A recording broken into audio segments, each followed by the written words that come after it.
Today's जी के programme में आपका स्वागत है।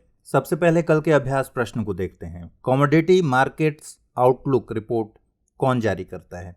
अंतर्राष्ट्रीय मुद्रा कोष, विश्व बैंक, अंकटाड या फिर अंतर्राष्ट्रीय श्रम संगठन? वर्ल्ड बैंक ने हाल ही में अप्रैल महीने की कमोडिटी मार्केट्स आउटलुक रिपोर्ट जारी की है। रिपोर्ट के अनुसार कोरोना वायरस महामारी ने वस्तुओं की मांग और आपूर्ति दोनों को प्रभावित किया है। रिपोर्ट में कहा गया है कि तेल की कीमतों में गिरावट आई है और 2020 में तेल की मांग में अभूतपूर्व कमी आने की आशंका है।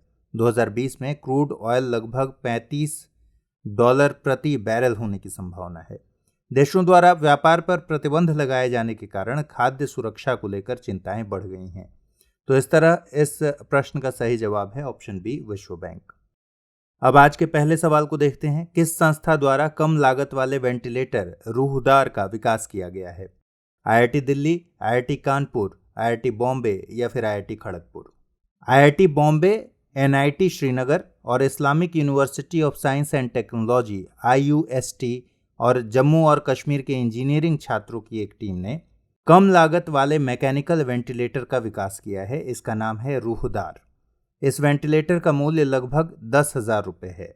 आईआईटी बॉम्बे के इंडस्ट्रियल डिजाइन सेंटर के प्रथम वर्ष के छात्र जुल्कार नैन ने इस टीम का नेतृत्व किया। आपको बता दें कि वेंटिलेटर गंभीर रूप से बीमार पड़ने वालों को सांस लेने में सहायता देने वाला एक उपकरण होता है। तो इस तरह इस प्रश्न का सही जवाब है ऑप्शन सी, आईआईटी बॉम्बे। अगला सवाल, हाल ही में जारी SIPRI की रिपोर्ट के अनुसार 2019 में सैन्य खर्चों के मामलों में दुनिया भर में भारत कौन से पायदान पर है? पहले, दूसरे, तीसरे या फिर चौथे? Stockholm International Peace Research Institute यानी SIPRI ने trends in world military expenditure 2019 report जारी की। इस रिपोर्ट के मुताबिक 2019 में सैन्य खर्चों के मामलों में दुनिया भर में अमेरिका, चीन और भारत क्रमशः पहले, दूसरे और तीसरे स्थान पर हैं। सैन्य खर्च के मामले में चौथे और पांचवें पायदान पर क्रमशः रूस और सऊदी अरब हैं। रिपोर्ट में भारत के सैन्य खर्च बढ़ने का कारण पाकिस्तान और चीन के साथ बढ़ते तनाव को बताया गया है। रिपोर्ट के मुताबिक 2018 के मुकाबले 2019 में भारत का सैन्य खर्च 6.8% बढ़कर $71.1 बिलियन हो गया है। आपको बता दें कि 2018 में भारत सैन्य खर्चों के मामले में दुनिया भर में चौथे स्थान पर था। 2019 में कुल वैश्विक सैन्य खर्च $1917 बिलियन था, जो 2018 के मुकाबले 3.6% ज्यादा है। तो इस तरह इस प्रश्न का सही जवाब है ऑप्शन सी, तीसरे पायदान पर। अगला सवाल देखते हैं। कोविड-19 के मरीजों की प्लाज्मा थेरेपी से सफलतापूर्वक इलाज करने वाला देश का पहला सरकारी अस्पताल कौन है? BHU, KGMU, एम्स या फिर CMC? लखनऊ का किंग जॉर्ज मेडिकल यूनिवर्सिटी यानी KGMU देश का पहला सरकारी अस्पताल बन गया है जिसने कोविड-19 के मरीजों का प्लाज्मा थेरेपी के साथ सफलतापूर्वक इलाज किया। KGMU के VC ने बताया कि 58 साल के कोविड-19 के एक मरीज को प्लाज्मा थेरेपी की पहली डोज दी गई। KGMU में पहले से ही कोविड-19 से ठीक हुए 3 मरीजों का प्लाज्मा सुरक्षित रखा गया था। उन्हीं के प्लाज्मा को 58 साल के कोविड-19 के एक मरीज में ब्लड ट्रांसफ्यूजन किया गया। आपको बता दें कि प्लाज्मा थेरेपी में कोविड-19 से स्वस्थ हुए लोगों का प्लाज्मा लेकर विभिन्न प्रक्रियाओं के बाद कोविड-19 के मरीजों के शरीर में ब्लड ट्रांसफ्यूजन किया जाता है। तो इस तरह इस प्रश्न का सही जवाब है ऑप्शन बी, KGMU। अगला सवाल, हाल ही में किस राज्य सरकार ने जीवन शक्ति योजना लॉन्च की? उत्तर प्रदेश, राजस्थान, मध्य प्रदेश या फिर बिहार? मध्य प्रदेश के मुख्यमंत्री शिवराज सिंह चौहान ने हाल ही में जीवन शक्ति योजना लॉन्च की।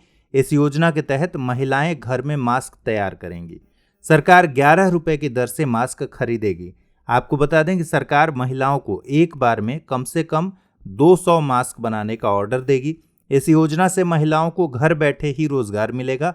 दरअसल लॉकडाउन के कारण काम धंधे पर पड़ रहे नकारात्मक प्रभाव तथा मास्क की बढ़ती मांग को देखते हुए यह योजना लॉन्च की गई है। इस तरह जीवन शक्ति योजना मध्य प्रदेश ने लॉन्च की है। सही उत्तर है विकल्प सी। अगला सवाल, कोविड-19 के रोगियों को भोजन और दवा देने के लिए किस राज्य सरकार ने कर्मी बॉट नामक रोबोट तैयार किया है? ऑप्शन से आंध्र प्रदेश, केरल, तेलंगाना या फिर कर्नाटक।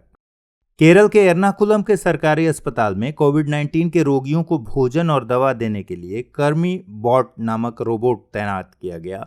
इसका मकसद रोगियों और स्वास्थ्य कर्मियों के बीच इंटरैक्शन को कम करना है ताकि स्वास्थ्य कर्मियों के संक्रमित होने की संभावना कम हो। इस रोबोट का निर्माण ASIMOV रोबोटिक्स द्वारा किया गया है। Asimov robotics maker village of Kerala startup mission के तहत काम करने वाली एक कंपनी है। आपको बता दें कि कुछ दिन पहले IIT रोपड़ ने इसी तरह का वार्डबॉट नामक रोबोट बनाया था। इस तरह इस प्रश्न का सही जवाब है ऑप्शन बी, केरल। छठा सवाल, निम्नलिखित में से किसका संबंध इंडिया हाउस से था? श्यामजी कृष्ण वर्मा, VD सावरकर, मदनलाल ढींगरा, उपर्युक्त सभी। लंदन में श्यामजी कृष्ण वर्मा ने 1905 में इंडिया होम रूल सोसाइटी की स्थापना की थी। इसे इंडिया हाउस के नाम से भी जाना जाता था। उन्होंने द इंडियन सोशियोलॉजिस्ट नामक एक मासिक पत्रिका का प्रकाशन भी किया। लंदन में इंडिया हाउस बहुत जल्दी लोकप्रिय हो गया था और इसमें VD सावरकर, मदनलाल ढींगरा और लाला हरदयाल जुड़ गए थे। VD सावरकर ने नासिक में मित्र मेला नाम के संगठन की स्थापना की थी। इसका बाद में अभिनव भारत नामक गुप्त सभा में विलय हो गया। VD सावरकर ने the Indian war of independence 1857 नामक प्रसिद्ध पुस्तक भी लिखी थी। 1909 में मदनलाल ढींगरा ने कर्नल विलियम कर्जन वाइली की हत्या कर दी थी। ढींगरा को गिरफ्तार किया गया और फांसी पर चढ़ा दिया गया था। सावरकर को गिरफ्तार कर भारत भेज दिया गया तथा श्यामजी लंदन छोड़कर पेरिस चले गए। तो इस तरह इस प्रश्न का सही जवाब है ऑप्शन डी, उपर्युक्त सभी। बाल गंगाधर तिलक ने मराठा नामक समाचार पत्र किस भाषा में प्रकाशित किया था? मराठी, अंग्रेजी, हिंदी या फिर संस्कृत? अब यहाँ नाम से आप कंफ्यूज हो सकते हैं क्योंकि मराठा नामक समाचार पत्र था, इसलिए आप मराठी ऑप्शन पर क्लिक कर सकते हैं, टिक लगा सकते हैं। लेकिन तिलक ने अपने विचार का प्रचार करने के लिए मराठा और केसरी 2 समाचार पत्र प्रकाशित किए थे। मराठा समाचार पत्र अंग्रेजी में और केसरी मराठी में प्रकाशित किया गया था। तिलक को लोकमान्य और अनक्राउंड किंग ऑफ इंडिया के नाम से भी जाना जाता है। तिलक का जन्म रत्नागिरी के एक मराठा ब्राह्मण परिवार में हुआ था। तिलक ने लोगों में राष्ट्र के प्रति सेवा की भावना जगाने के लिए शिवाजी और गणपति उत्सव शुरू किया था। उन्होंने ही नारा दिया था, स्वराज मेरा जन्मसिद्ध अधिकार है, मैं इसे लेकर रहूंगा। इस तरह इस प्रश्न का सही जवाब है ऑप्शन बी, मराठा नामक समाचार पत्र अंग्रेजी में प्रकाशित किया गया था। अगला सवाल, निम्नलिखित कथनों पर विचार कीजिए। प्रफुल्ल चाकी और खुदीराम बोस का संबंध मुजफ्फरपुर हत्याकांड से है। चापेकर बंधु का संबंध रैंड हत्याकांड से है। अरविंद घोष और बारेंद्र घोष का संबंध अलीपुर षड्यंत्र केस से है। उपर्युक्त में से कौन सा या से कथन सत्य है या है? केवल एक और दो, केवल 2 और 3, उपर्युक्त सभी। 1908 में मुजफ्फरपुर के न्यायाधीश किंग्सफोर्ड की हत्या करने के मकसद से प्रफुल्ल चाकी और खुदीराम बोस ने उनकी गाड़ी पर बम फेंका, लेकिन गलती से बम कैनेडी की गाड़ी पर लग गया और 2 महिलाएं मारी गईं। इसके बाद प्रफुल्ल चाकी और खुदीराम बोस पकड़े गए। प्रफुल्ल चाकी ने आत्महत्या कर ली और खुदीराम बोस पर मुकदमा चलाकर उन्हें फांसी दे दिया गया।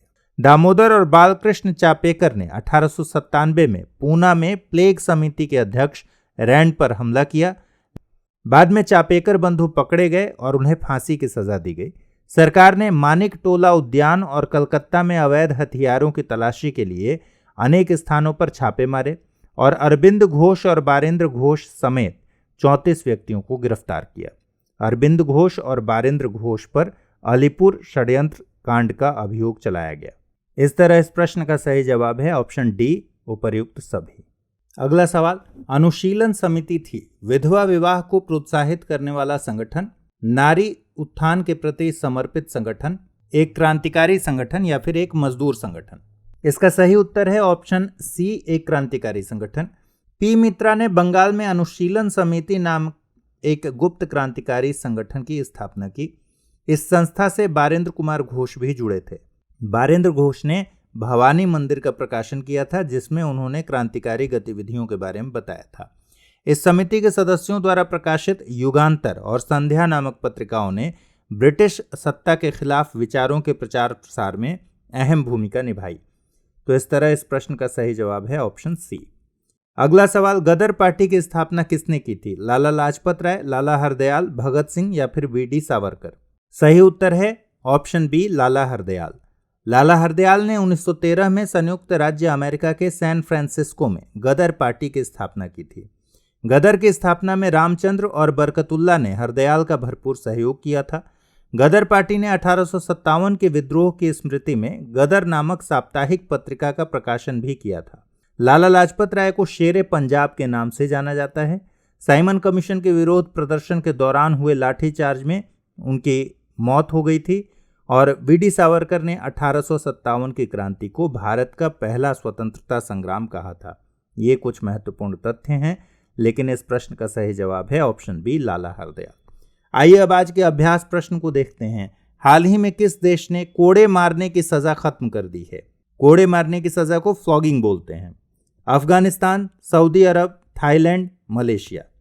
तो इस अभ्यास प्रश्न के जवाब और अन्य सवालों और उनके जवाब के साथ हम फिर हाजिर होंगे। तब तक ख्याल रखिए, पढ़ाई करिए, मस्त रहिए।